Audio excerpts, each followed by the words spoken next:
નમસ્કાર વિદ્યાર્થી મિત્રો, આપ સૌનું મારી યુટ્યુબ ચેનલમાં સ્વાગત છે।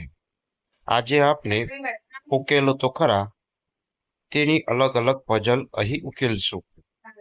તો સૌ પ્રથમ જુદા જુદા આકારોને તેની સાથે મેચ થતા આકાર સાથે આપણે જોડવાના છે। તો અહીં આપણે જુદા જુદા આકારોને જોડ્યા છે, જેવી રીતે સ્ટારને સ્ટાર સાથે, ગોળને ગોળ સાથે, ત્રિકોણને ત્રિકોણ સાથે। એવી રીતે તમે પણ તમારા અધ્યયન સંપુટની અંદર ખૂબ ચોકસાઈથી જોડશો અને શીખશો। ત્યારબાદ વિદ્યાર્થી મિત્રો, અંકોની આટીકૂટી અહીં 1 થી 8 અંકોને એવી રીતે લખવાના છે કે જે એકબીજા સાથે ક્રમિક ન આવે। તો આપણે પહેલા બે ખાનાની અંદર 3 અને 5, ત્યારબાદ 7, 1, 8, 2 અને છેલ્લે 4 અને 6 આવી રીતે આપણે લખીએ તો 1 થી 8 અંકો એકબીજાને એક પણ રીતે ક્રમિક આવતા નથી। ત્યારબાદ 117 અંક આપણે અહીં અલગ અલગ ખાનાની અંદર લખીશું। અહીં આપણે પેટર્ન પૂર્ણ કરવાની છે। તો 2 + 2 = 4, 2 + 1 = 3, 1 + 3 = 4 આવી રીતે પેટર્ન પૂરી થાય છે। જે તમે જાતે આવી જુદી જુદી બીજી પઝલ બનાવી અને મહાવરો જરૂર કરશો। ત્યારબાદ અહીં આકારો પૂર્ણ કરવાના છે।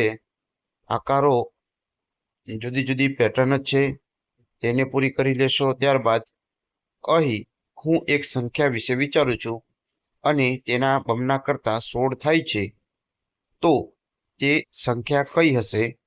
તો 16 કરતાં 16 તેના બમણા થાય તો તે સંખ્યા 8 હશે। કઈ હશે? 8।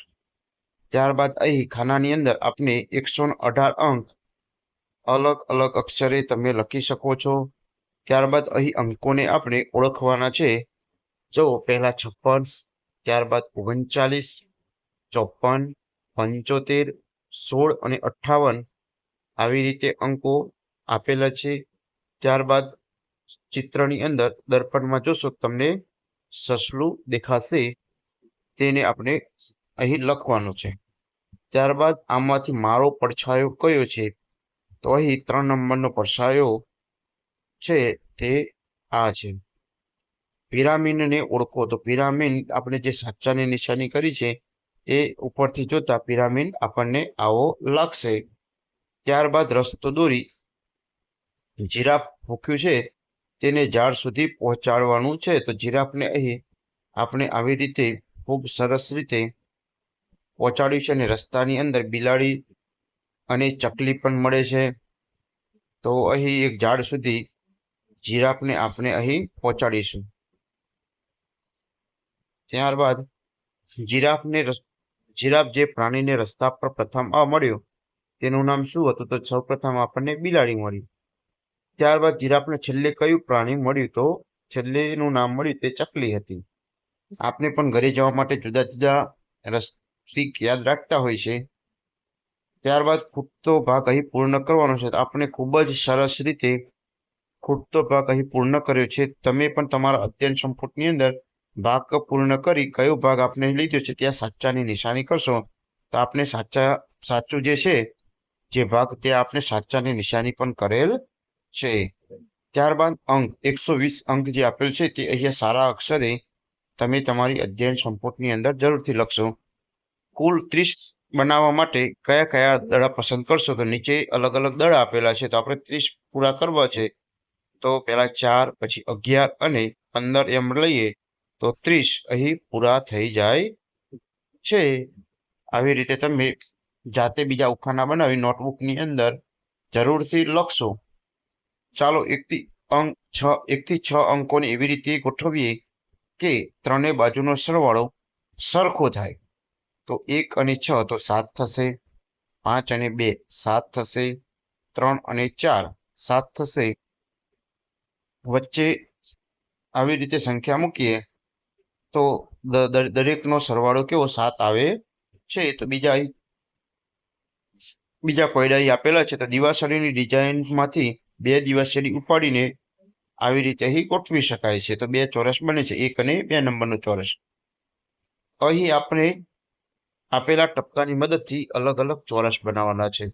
તો અહીં આપણે કુલ 6 ચોરસ બનાવેલ છે, જે તમે તમારી ચોપડીની અંદર ટપકાને પૂરા કરી આવી રીતે ચોરસ જરૂરથી પૂરા કરશો. અહીં એક ભરવાડ પાસે 4 ઘેટા અને 4 કૂતરા છે.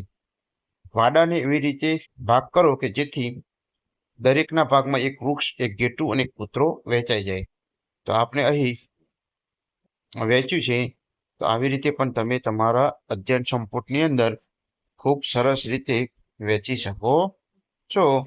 ત્યારબાદ અહીં સરસ મજાની એક પ્રવૃત્તિ આપેલ છે. કોઈ એક સંખ્યા વિચારો કે ધારો કે તમે 5 ધારી છે, તો તેને બમણી કરો એટલે ડબલ કરો તો 10 થશે. 5 દૂન 10. જે જવાબ આવ્યો તેમાં 8 ઉમેરો એટલે 10 જવાબ આવ્યો તેમાં આપણે 8 નાખીએ તો 18 થશે.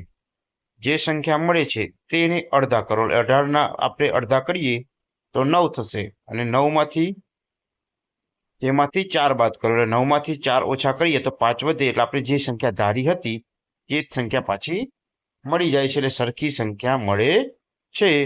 તો શું તમે ધારેલી સંખ્યા તમને મળે છે? તો કે હા, જે આપણે સંખ્યા ધારી એ જ સંખ્યા આપણને મળી જાય છે. હવે તમે તમારા મિત્ર સાથે આ યુક્તિ અજમાવી જુઓ કે 10 તો 10ના 20, 20માં પ્લસ કરો 8 તો 28, 28ના 2 ભાગ કરો તો 14, અને 14માંથી 4 ઓછા કરો તો 10 પાછા મળી જાય છે. વિદ્યાર્થી મિત્રો વિડીયો પસંદ આવ્યો તો લાઈક અને ચેનલને સબસ્ક્રાઇબ જરૂરથી કરશો. ખૂબ ખૂબ આભાર. Thank you. ફરી મળીશું આગળના એકમની અંદર.